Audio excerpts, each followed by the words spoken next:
Hello दोस्तों, मैं हूं प्रांजल, सभी का स्वागत करता हूं क्रिप्टो वेल के फ्रेश वीडियो के अंदर। तो यहाँ पे जो FTX और बाइनेंस के लफड़े हैं वो कहीं ना कहीं कुछ ज़्यादा ही बढ़ते जा रहे हैं और अब यहाँ पर एक और एक्सचेंज या फिर हम कह सकते हैं जो उनका टोकन है वो और ज़्यादा लपेटे में आ गया है। तो इस वीडियो में बात करते हैं कि आखिरकार यहाँ पे क्या चल रहा है मार्केट में, हमें क्या करना चाहिए, मार्केट की जो अपडेट्स हैं वो बेसिकली यहाँ पे क्या होने वाली हैं। तो सबसे पहले हम लोग स्टार्ट करते हैं FTT टोकन के थ्रू। तो जैसा कि मैंने आपको लास्ट वीडियो में बता दिया था कि FTT टोकन कहीं ना कहीं हमें एक सेल व्यू की तरफ दिख रहा है, कहीं ना कहीं बियरिश है और इसमें आज हमें एक बहुत अच्छा करेक्शन देखने को मिला है। तो अगर हम टॉप टू ओपी करेक्शन की बात करें तो आपको 43% का करेक्शन FTT टोकन ऑलरेडी यहाँ पे ले चुका है। इसी का मैंने आपको बताया था कि अगर ये $18 या $20 का जो सपोर्ट जोन है इसको ब्रेक कर देता है, जिसकी क्लोजिंग में भी हमें कल सुबह 5:30 बजे इंडिया टाइम के अकॉर्डिंग देखने को मिल जाएगी, तो आपको इसके एग्जिट ही रहना चाहिए क्योंकि फिर कोई मतलब नहीं जाएगा और कहीं ना कहीं फिर हो सकता है कि FTT टोकन हमें $8 से लेकर $9 की जो रेंजेस हैं उसके अंदर यहाँ पे ड्रॉप करता हुआ मिले। तो ये कुछ इंपॉर्टेंट चीज़ है जो कि आपको FTT टोकन के साथ यहाँ पे लेके चलनी चाहिए। एंड FTT टोकन के साथ साथ अगर बात करें तो US जो सोल टोकन है जो कि इनका खुद की ही एक और चेन का टोकन है, उसके अंदर भी हमें एक बहुत अच्छा करेक्शन देखने को मिला है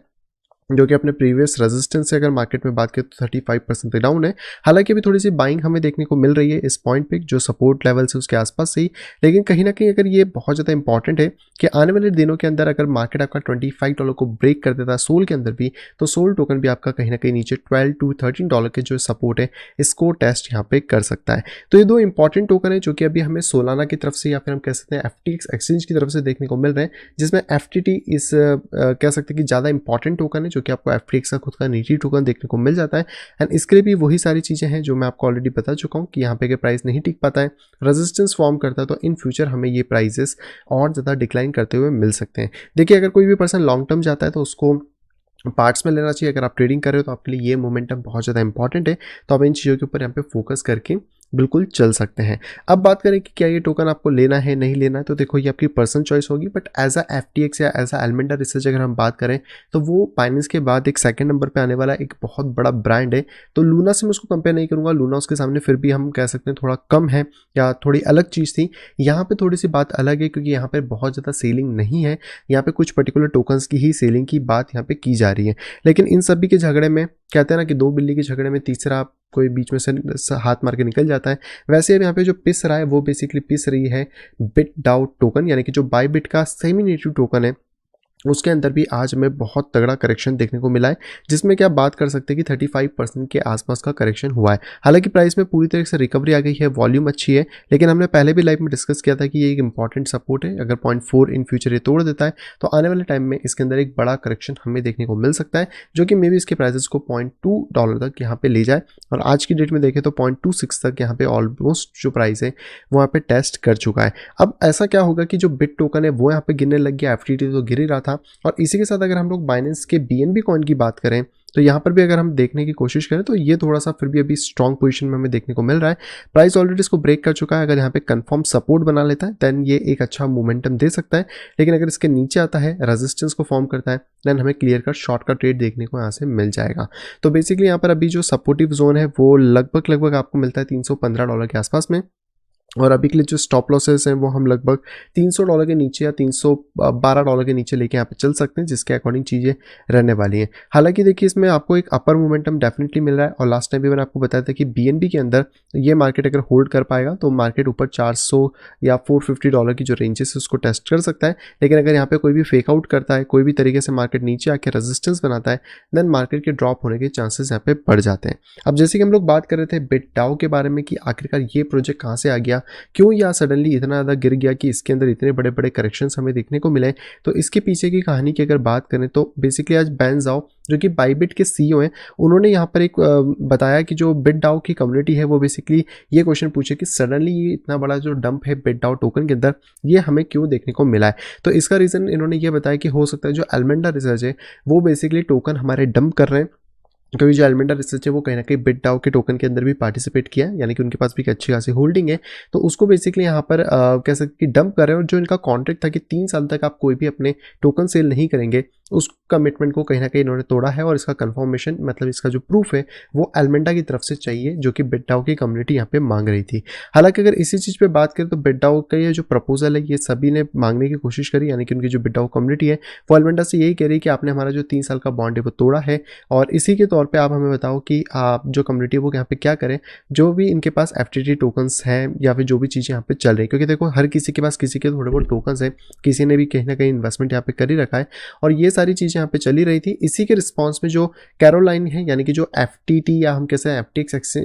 FTX तो नहीं हम बोलेंगे यहाँ पर, बट आप इनको अगर यहाँ पे CEO समझ सकते हो, इन्होंने बोला कि थोड़ा हम बिजी थे सारे झगड़ों में, तो यहाँ पे आपको प्रूफ नहीं दे पाए। तो बेसिकली इनका कहना है कि इन्होंने रिस्पांस किया और बोला है कि हम लोगों ने कोई भी सेलिंग नहीं करी है। लेकिन अगर सेलिंग की बात करी जाए तो यहाँ पर एक डेटा निकल के आया है सामने, जहाँ पे कि 100 मिलियन टोकन इनके पास होने चाहिए थे, या फिर प्रीवियसली जो FTX एक्सचेंज है उनके पास 100 मिलियन बिट टोकन्स होने चाहिए थे, लेकिन अभी जो उनके पास है वो सिर्फ 97 मिलियन है FTX के अंदर, जहाँ पे कि ये बहुत बड़ी सेलिंग तो नहीं है। हालांकि इन्होंने देखो सेलिंग करी है इसका मतलब, लेकिन हालांकि ये बहुत बड़ी सेलिंग नहीं है। 3 मिलियन टोकन इतनी ज़्यादा वर्थ नहीं रखेंगे इस टाइम पे, क्योंकि ऑलरेडी इनका बिट टोकन भी बहुत ज़्यादा यहाँ पे ड्रॉप्ड है, और आप यहाँ पे इसी चीज़ को देख सकते हैं कि कितने ज़्यादा ट्रांजेक्शन यहाँ पे चल रहा है। तो बेसिकली बिटडाओ के गिरने का रीज़न जो था वो यही था कि कहीं ना कहीं जो फंड मार्केट के अंदर इस तरीके से था कि हाँ शायद बिटडाओ को FTX सेल कर रहा है, जिसमें कि हम ऑलरेडी देख चुके हैं जो ऑन चेन है उसमें 100 से 97 का डिफरेंस है, यानी कि अगर इनकी तरफ से सेलिंग हुई भी है तो वो सिर्फ 3 मिलियन टोकन की हुई है, जो कि इतना बड़ा आई डोंट थिंक फिगर होगा। लेकिन अगर फिर भी इसको हम मान लेते हैं कि मार्केट क्योंकि बियरिश है और बियरिश तौर पे ही मार्केट नीचे की तरफ ज़्यादा गिर रहा है, तो हाँ यहाँ पर आपको चीज़ें देखने को मिली हैं। बट ये कोई ऐसी नई चीज़ें नहीं है जो आप न्यूज़ बेसिस या इन पे देखने की कोशिश करो, ये बहुत टाइम से ही गिर रहा है। लास्ट टाइम बस यहाँ से जंप आया था और ये रेजिस्टेंस हम लोगों ने ऑलरेडी ड्रॉ कर रखा था, तो मार्केट इस रेजिस्टेंस को टेस्ट करने के बाद से ऊपर कभी आ ही नहीं पाया है। और मैंने आपको पहले भी क्लियर करा था कि ये पूरी एक रेंज है,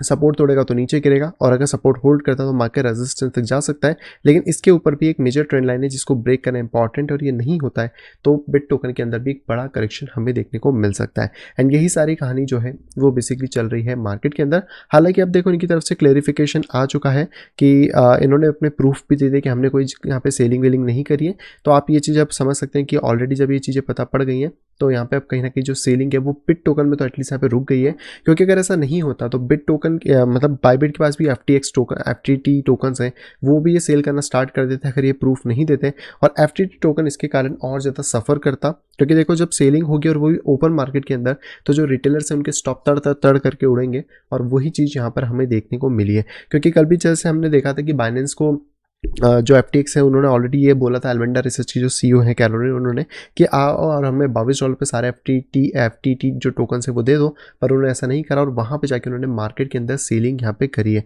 हालांकि सीजी ने भी आज कुछ टोकन यहाँ पे सेल किए जिसका असर हमें देखने को मिला है, उसका मुझे एक्चुअली में ट्वीट नहीं मिला था, तो वो मैं टेलीग्राम के ऊपर आपके साथ शेयर कर दूंगा, तो आप उसको जाके भी चेक कर सकते हैं। एंड टेलीग्राम क्योंकि बार बार यहाँ पे खुलता नहीं है, मैं बार बार खोल के इसको परेशान हो जाता हूँ, बहुत रेयर केस में ये खुलता है। तो आप लोग अगर चाहें तो ट्राइकॉन के ऊपर शिफ्ट हो सकते हैं, क्योंकि ट्राइकॉन आपको बहुत सारी चीज़ें नई यहाँ पे प्रोवाइड करा रहा है, जो ट्विटर से ज़्यादा टेलीग्राम से ज़्यादा सबसे ज़्यादा बेटर होगा इन फ्यूचर। धीरे धीरे इसमें डेवलपमेंट का काम चल रहा है। एंड यस अभी इस चीज़ से आप एक चीज़ और समझ सकते हो कि जो सेंट्रलाइज एक्सचेंजेस हैं वो मोनोपोली किस तरीके से अपनी बना के बैठे हैं, और उनके टोकन्स को लेना इन्वेस्टर्स के ऊपर पूरी तरीके से डंप करना है। बहुत सारी चीज़ें हैं जो कि कहीं ना कहीं यहाँ पे चल रही हैं, और इन सबसे बचने का एक ही तरीका है कि आप डेक्स जो सेंट्रल एक्सचेंजेस हैं इनको छोड़ के डेक्सेस के ऊपर शिफ्ट होना स्टार्ट कर दीजिए। एंड अगर आप ट्राइकॉन में आना चाहते हैं तो डेफिनेटली आइए, क्योंकि हम लोग भी यहाँ पे डेक्सेस के ऊपर प्लानिंग कर रहे हैं। तो अगर इसमें एक अच्छा रिस्पांस मिलता है, ज़्यादा यूजर्स होते हैं, धीरे धीरे अगर इसकी कम्युनिटी बढ़ती है, तो हाँ डेफिनेटली ट्राइकॉन आपको पूरी की पूरी तरीके से डिसेंट्रलाइज इंटरनेट के सभी प्रोडक्ट्स को भी ऑफर यहाँ पे करेगा इन फ्यूचर में। तो अगर अभी तक आपने डाउनलोड नहीं करा है, जाइए, लिंक आपको डिस्क्रिप्शन में मिल जाएगी, डाउनलोड करिए और इनके जो झगड़े देखते हैं कि इसमें क्या होता है। बट मैं आपको जैसे लेवल्स ऑलरेडी बता चुका हूँ चार्ट्स पे, तो इन पे फोकस करिएगा कि यहाँ पे क्या क्या चीज़ें आनी है और कैसे आप अपने आप को सेफ रख सकते हो। बट देखो अभी तक मार्केट का ट्रेंड चेंज नहीं हुआ है, चाहे मैं किसी की भी बात करूँ। और इसके अलावा अगर मैं बिटकॉइन या बाकी चीज़ का भी एनालिसिस करूँ, तो ये चीज़ भी हम पहले से ही आइडेंटिफाई कर चुके हैं कि मार्केट जो है वो मे बी रेजिस्टेंस से गिर सकता है या फिर नीचे से, और यहाँ पर भी हमें एक करेक्शन देखने को मिला है। जिसके अकॉर्डिंग अगर बात करें तो बिटकॉइन के लिए अब जो इंपॉर्टेंट लेवल है वो है ये 18,000 के आसपास का, 18 to 17,000। ये मार्केट अगर ब्रीच करता तो इन फ्यूचर बिटकॉइन के अंदर भी बड़े करेक्शंस देखने को मिल सकते हैं। और सिर्फ बिटकॉइन ही नहीं, यहाँ पर अगर हम लोग बात करते हैं इथेरियम के बारे में भी, तो इथेरियम को भी अगर आप देखने की कोशिश करें तो इसका फॉलिंग पेज ब्रेक हुआ था, 2 रेजिस्टेंस ऑलरेडी हमारे पास है, मार्केट ने यहीं से करेक्शन अभी स्टार्ट कर लिया है। और अगर ये करेक्शन इस वाले लेवल को भी होल्ड नहीं कर पाएगा जो कि इसका लास्ट था, देन ये करेक्शन और ज़्यादा कंटिन्यू यहाँ पे हो सकता है। तो इंपॉर्टेंट चीज़ आप लोगों के लिए यही रहने वाली है कि आप सभी मार्केट को थोड़ा क्लोजली ऑब्जर्व करो। मार्केट में अभी तक कोई भी ऐसे चेंजेस नहीं हुए हैं जिससे कि हम मार्केट के ऊपर बुलिश हो सकें, तो हम लोगों को थोड़ा सा वेट करना चाहिए। शॉर्ट टर्म बुलिशनेस एक अलग चीज़ है, लॉन्ग टर्म बुलिशनेस अलग चीज़ है। और जिस तरीके का ये झगड़ा चल रहा है, अगर ये जल्दी सॉर्ट आउट नहीं होता है या फिर जल्द से जल्द इसमें कोई सॉल्यूशन नहीं भी निकलता है, तो यहाँ पर ये सेलिंग और ज़्यादा यहाँ पे बढ़ सकती है। इस चीज़ का आप ध्यान रखिएगा। और इतना ज़रूर पता है हम लोगों को, ये सेलिंग कुछ ही दिन की है, इसके बाद वापस से टोकन के अंदर प्राइस के अंदर जंप आना स्टार्ट हो जाएगा, वापस से टोकन्स अपनी रिकवरीज लेना स्टार्ट करेंगे। तो आप उस हिसाब से भी अपनी प्लान्स कर सकते हैं, लेकिन एक अच्छा प्लान रखें कि आपको इस टाइम पे क्या यहाँ पे करना है। आई होप दोस्तों वीडियो सभी को यहाँ पे पसंद होगी। दोस्तों अगर वीडियो को पसंद तो प्लीज वीडियो को लाइक करेगा। अगर अभी तक आपने चैनल अपने फैमिली या फ्रेंड के साथ शेयर नहीं करा है तो तुरंत जाए शेयर करें, ताकि वो लोग भी क्रिप्टो मार्केट से अपडेटेड रह सकें। और अगर आप आए फर्स्ट टाइम इस चैनल के ऊपर तो तुरंत जाइए चैनल को करिए सब्सक्राइब, साइड में देखिए नोटिफिकेशन बेल को दबा के क्लिक करें ऑल के ऊपर, ताकि मेरे आने वाली सब वीडियो की इन्फॉर्मेशन प्रॉपर टाइम पे आप पा सकें। तो मैं मिलता हूं आपसे कुछ इंटरेस्टिंग वीडियो के साथ, तब तक have a great day and bye bye.